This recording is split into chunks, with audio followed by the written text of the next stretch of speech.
तर मित्रांनो, कोरडवाहू बेसिक टू ॲडव्हान्सच्या सीरीजमधला आजचा क्लास 33 आणि यामध्ये आपण पाहणार आहे ट्रान्सपरन्सी टूल. ते पण अगदी डिटेलमध्ये. जर तुम्ही चॅनलवरती नवीन असाल तर हीच वाली आपली कोरडवाहू बेसिक टू ॲडव्हान्स सीरीज आणि यामध्ये आपण पिक टूल पासून तर शॅडो टूल पर्यंत डिटेल्समध्ये टूल्स कव्हर केले आहे. जर तुम्ही ते व्हिडिओ पाहिले नसतील, त्याची लिंक तुम्हाला डिस्क्रिप्शनमध्ये मिळून जाईल. तिथून तुम्ही पाहू शकता. आणि त्याचबरोबर अशाच प्रकारच्या इंटरेस्टिंग कंटेंटसाठी चॅनलला सबस्क्राईब करायला विसरू नका. तुमचा जर चांगला सपोर्ट राहिला तर आपण पुढे फोटोशॉप, इलस्ट्रेटर याची पण सीरीज घेऊन येऊ. तर ट्रान्सपरन्सी आता या क्लासमध्ये आपण पाहणार आहे ट्रान्सपरन्सी. तर ट्रान्सपरन्सी टूलचा यूज आपल्याला याच्या नावावरून समजते, की आपल्याला एखाद्या इमेजला, शेपला किंवा टेक्स्टला जर ट्रान्सफर करायचं असेल, तर आपण तिथे ट्रान्सपरन्सी टूलचा यूज करतो.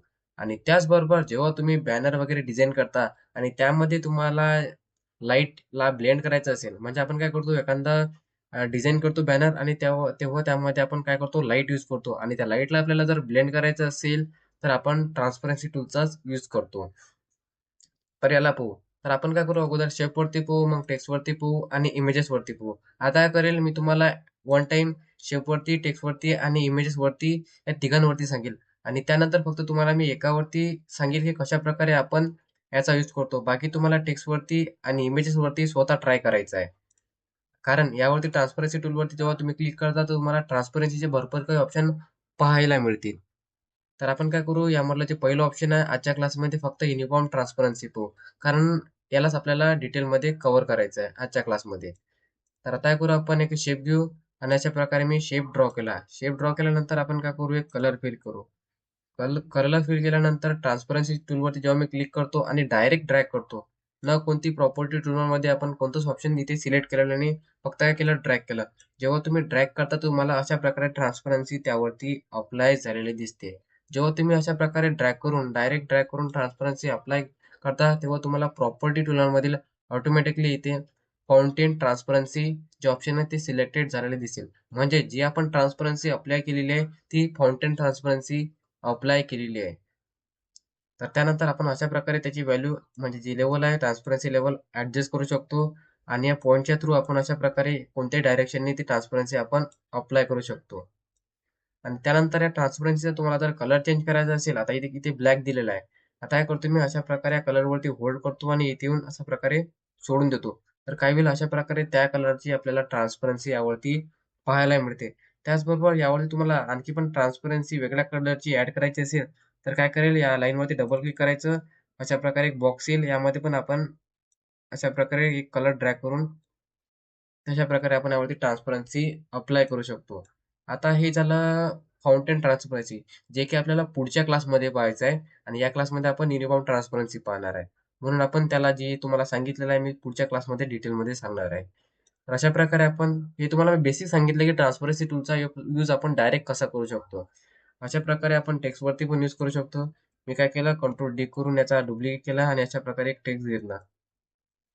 टेस्ट घेतल्यानंतर यावरती आपल्याला ट्रान्सपरन्सी अप्लाय करायची असेल, तर परत मी ट्रान्सपरन्सी टूलवरती क्लिक करेल आणि अशा प्रकारे यावरती आपण ट्रान्सपरन्सी अप्लाय करू शकतो. कोणत्या डायरेक्शनने तुम्ही अशा प्रकारे ट्रान्सपरन्सी अप्लाय करू शकता.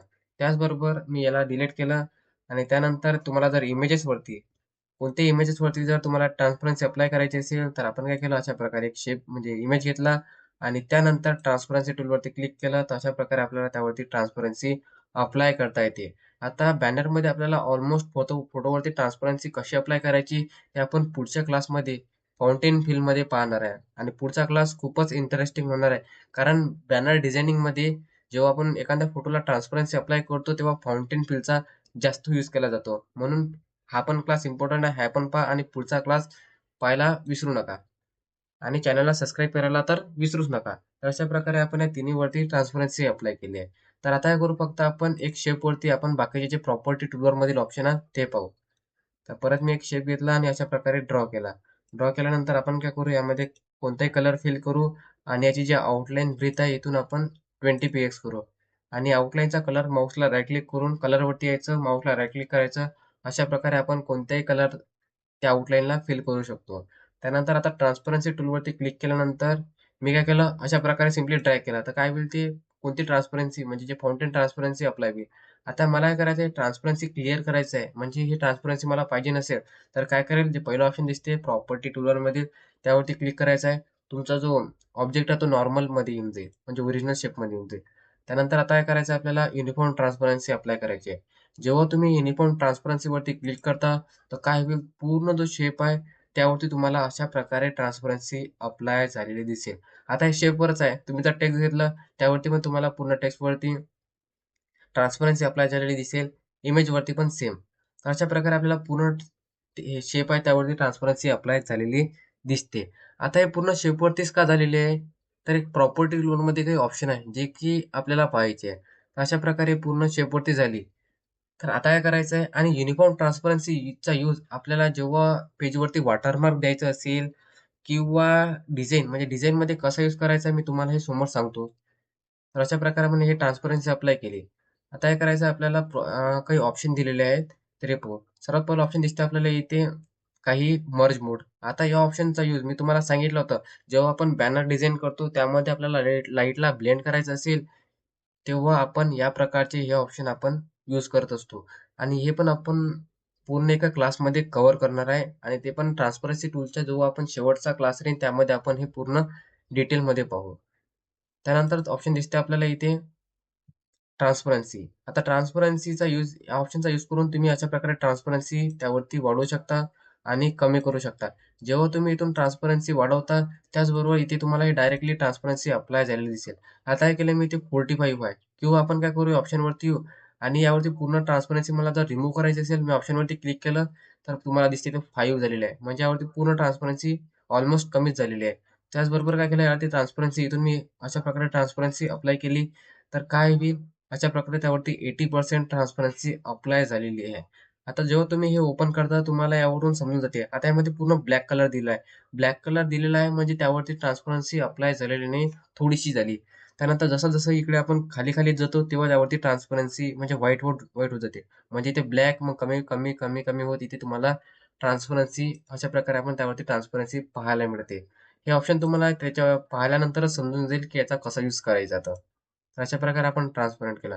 त्यानंतर आता मी तुम्हाला काय सांगितलं होतं, की या पूर्ण शेपवरती ट्रान्सपरन्सी अप्लाय का झाली? कारण ह्या 3 ऑप्शनमुळे झाली आहे. आणि जेव्हा आपण युनिफॉर्म ट्रान्सपरन्सी अप्लाय करतो, तेव्हा बाय डिफॉल्ट तुम्हाला हे ऑप्शन सिलेक्ट झालेलं दिसते, जे आहे ऑल. जेव्हा हे ऑप्शन सिलेक्ट झालेलं दिसते, तेव्हा काय होते, पूर्ण जो ऑब्जेक्ट आहे त्यावरती ट्रान्सपरन्सी अप्लाय झालेली दिसते.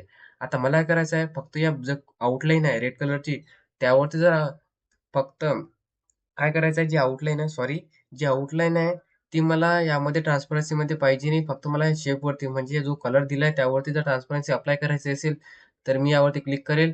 तर काय होईल, यावरची ते रिमूव्ह होऊन जाईल आणि फक्त तुमच्या शेपवरती अशा प्रकारे ते दिसेल, ट्रान्सपरन्सी दिसेल. आता याचा यूज कसा करायचा मी तुम्हाला एक सांगतो.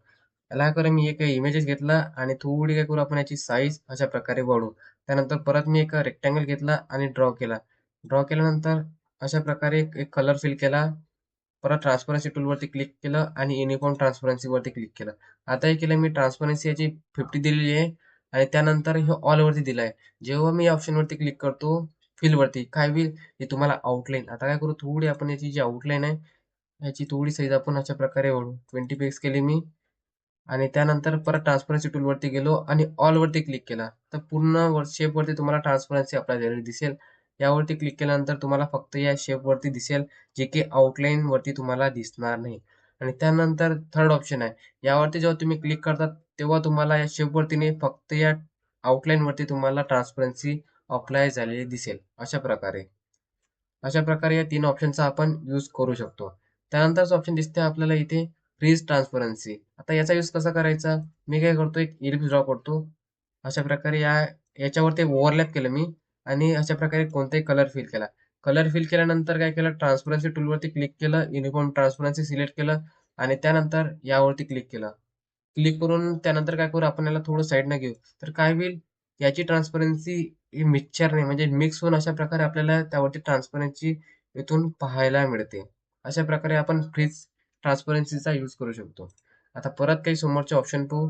परत मी ट्रान्सपरन्सी टूलवरती क्लिक केलं आणि त्यानंतर कॉपी ट्रान्सपरन्सी ऑप्शन आहे. आता कॉपी ट्रान्सपरन्सी कशी करायची? म्हणजे आता मी यावरती जी ट्रान्सपरन्सी दिलेली आहे, तीच ट्रान्सपरन्सी जर मला दुसऱ्या शेपवरती द्यायची असेल, तर कशी द्यायची? काय करायचं? एक कोणतेही जे तुम्हाला त्यावरती द्यायचे आहे. आता काय केलं मी अशा प्रकारे एक इलिप्स घेतला आणि यामध्ये आपण काय कलर फिल केला. आता मला फक्त ट्रान्सपरन्सी सेम द्यायची आहे, तर मी काय करेल, ट्रान्सपरन्सी टूलवरती क्लिक करेल आणि त्यानंतर तुम्हाला फक्त काय करायचं आहे, ऑब्जेक्ट सिलेक्ट करायचा आहे आणि त्यानंतर ट्रान्सपरन्सी टूलवरती क्लिक करायचं आहे आणि कॉपी ट्रान्सपरन्सी यावरती क्लिक करायचं आहे आणि त्यानंतर अशा प्रकारचा एरो येईल. तो एरो यावरती जी ट्रान्सपरन्सी तुम्हाला अप्लाय करायची आहे, त्यावरती येऊन अशा प्रकारे क्लिक करायचं आहे. सेम ट्रान्सपरन्सी तुम्हाला या ऑब्जेक्टमध्ये पाहायला मिळते. अशा प्रकारे सेम ट्रान्सपरन्सी तुम्हाला त्यामध्ये पाहायला मिळते. त्यानंतर काही ऑप्शन आहेत समोरचे ते पाहू. त्यानंतर दिसते आपल्याला इथे एडिट ट्रान्सपरन्सी. जेव्हा तुम्ही यावरती क्लिक करता तुम्हाला सेम ऑप्शन पाहायला मिळतात. हे ऑप्शन इथे पण तुम्हाला शो केल्या जातात. या जे सर्व ऑप्शन दिसतात तुम्हाला हे वेगवेगळे आपल्याला ट्रान्सपरन्सी अप्लाय करायची आहे. इथे तुम्हाला काही पॅटर्नची दिसते, काही बिटमॅप दिसते. हे पण आपण वन बाय वन क्लासमध्ये पुढे पाहूच. तर अशा प्रकारे आपण ट्रान्सपरन्सी जी युनिफॉर्म ट्रान्सपरन्सी आहे त्याचा यूज करू शकतो. आता याचा आणखी पण तुम्हाला काही मी यूज सांगतो. याला करू मी डिलीट करू. आता काय करायचं आहे, मला या पेजला वॉटरमार्क द्यायचा आहे. तर काय करेल मी माझा लोगो घेईल, कंट्रोल डी केलं. अशा प्रकारे लोगो आहे. पण अशा प्रकारे तर आपण याला ट्रान्सपरन्सी म्हणजे लोगो यूज नाही करत. याला आपल्याला ट्रान्सपरंट करावे लागेल. तर काय करेल मी ट्रान्सपरन्सी टूलवरती क्लिक करेल आणि युनिफॉर्म ट्रान्सपरन्सी यावरती क्लिक करेल आणि याची इथून जे लेवल आहे ते आपण अशा प्रकारे वाढवून कमी जास्त करू शकतो. म्हणजे त्यावरती बरोबर तुम्हाला तो वॉटरमार्क पाहायला मिळतील. असाच वॉटरमार्क आपण टेक्स्टचा पण देऊ शकतो, इमेजचा पण देऊ शकतो. तर अशा प्रकारे याचा एक यूज सांगितलाय. याच प्रकारे हा तुम्हाला लोगो वरती करता येते, टेक्स्ट वरती करता येते, इमेजेस वरती करता येते आणि शेप वरती करता येते. त्यानंतर तुम्हाला याची एक डिझाईन कशी तयार करायची. आता ही एक मी इथे डिझाईन ऑलरेडी तयार केलेलीच आहे. तरी आपण परत रिडिझाईन करू. याला करून करतो मी अगोदर एक्स्ट्रॅक्ट करतो इथून आणि पूर्ण जे शेप आहे ते आपण काय करू डिलीट करू. डिलीट केल्यानंतर काय करू आपण परत रेक्टँगल टूलवरती क्लिक करून अशा प्रकारे एक डिझाईन म्हणजे माझी ही डिझाईन आहे आणि त्यानंतर यामध्ये काय करायचं आहे मला एक मी कोणताही सध्याचा कलर फिल करायचा आहे. तुम्ही करू शकता किंवा नाही करू शकत कलर फिल. त्यानंतर काय करू शेप टूलवरती क्लिक करू आणि याचे कॉर्नर काय करू कंट्रोल प्रेस करेन मी. कंट्रोल प्रेस करून हा थोडा राउंडेड केला. परत कंट्रोल प्रेस करा आणि अशा प्रकारे हा राउंडेड केला. स्पेसिफिक जर तुम्हाला कॉर्नर राउंडेड करायचा असेल तर शेप टूल सिलेक्ट करायचं आणि कंट्रोल प्रेस करून त्या कॉर्नरवरती या ब्लॅक पॉईंट वरती यायचा आणि तो थोडासा कर्व करायचा. म्हणजे तसा प्रकारे आपल्याला राउंडेड सरळ दिसतो. त्यानंतर काय करायचं आपल्याला आता कंट्रोल डी करून डुप्लिकेट करायचा आहे. एक याची कॉपी बनवून ठेवायची आहे आणि त्यानंतर हा जो इमेज आहे म्हणजे कोणताही एक इमेज घेतला मी याला करायचं राईट क्लिक करायचं आणि पॉवर क्लिप इन्सर्ट वरती क्लिक करून यावरती अशा प्रकारे एरो दिसेल यावरती येऊन अशा प्रकारे पॉवर क्लिक करायचा. त्यानंतर फिट कंटेंट मध्ये याला फिल प्रोपोर्शनली या ऑप्शन वरती क्लिक करायचं अशा प्रकारे फिट होईल. त्यानंतर आता गेला आपण हा डुप्लिकेट केला. डुप्लिकेट केल्यानंतर काय करायचं याला सिलेक्ट करायचं आणि शिफ्ट प्रेस करून या ऑब्जेक्टला सिलेक्ट करायचं आणि सी आणि ई प्रेस करायचं अशा प्रकारे तो अलाइन होईल. अलाइन झाल्यानंतर आता काय करायचं हा जो ब्लू कलरचा पार्ट दिसत आहे त्याला काय करायचं सिलेक्ट करायचं आणि ट्रान्सपरन्सी टूलवरती क्लिक करायचं आणि युनिफॉर्म ट्रान्सपरन्सी देऊन द्यायची. अशा प्रकारे आपण त्यावरती ट्रान्सपरन्सी अप्लाय करू शकतो आणि त्यानंतर याची ट्रान्सपरन्सी आपण थोडी काय करू इथून ऍडजस्ट करू. अशा प्रकारे ऍडजस्ट केली आणि त्यानंतर अशा प्रकारे आपण काय केलं यावरती टेक्स्ट अप्लाय केला. तर अशा प्रकारे आपण एक डिझाईन तयार करू शकतो. म्हणजेच अशा प्रकारचे डिझाईन आपण केव्हा तयार करतो, जेव्हा आपल्याला बॅकग्राऊंडमध्ये एखादा इमेज ॲड करायचा आहे आणि त्या इमेजच्या रिलेटेड आपल्याला पूर्ण टेक्स्ट यावरती कव्हर करायचा आहे. अशा प्रकारे आपण तेव्हा युनिफॉर्म ट्रान्सपरन्सी टूलचा यूज करू शकतो. आता फायनली तुम्हाला सांगायचं झालं तर युनिफॉर्म ट्रान्सपरन्सी टूलचा यूज आपण वॉटरमार्क क्रिएट करण्यासाठी किंवा अशा प्रकारचे डिझाईन्स तयार करण्यासाठी होतो. आय होप तुम्हाला समजलं असेल. काही डाऊट असेल तर कॉमेंटमध्ये नक्कीच सांगा आणि अशाच प्रकारच्या इंटरेस्टिंग ट्युटोरियलसाठी चॅनलला सबस्क्राईब करायला विसरू नका. तर चला भेटूया मग आपण पुढच्या व्हिडिओमध्ये.